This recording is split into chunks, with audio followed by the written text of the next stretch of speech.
We'll guide you through how to get the screen mirroring options on an iPad.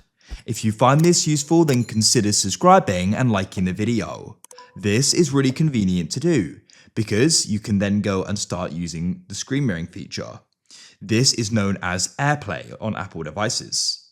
So what we need to do is we're going to go and not open the settings. What you need to do is you want to go and open the control center. Now, you want to make sure you're connected to the same Wi-Fi network as the device you want to go and screen mirror to, by the way, as well, if there's multiple.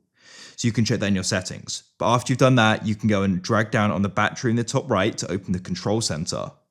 Now, what we need to do is go and find the mirroring and AirPlay option, which is this here. It's got the two squares on it.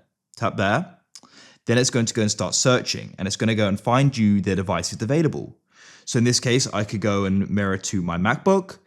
If you've got a TV which has got AirPlay enabled, you'll need to make sure it's got AirPlay first of all, and then the AirPlay is active. You can then go and tap on it and start mirroring to it. So I've got my Mac here, so I can tap on that there. I had to press accept on the Mac, and now it started. So you see we're now mirroring. You can know that because of that blue icon. But it could be to your TV, which in some cases you need to go and enter a PIN on the iPad to confirm. But that's how it's done.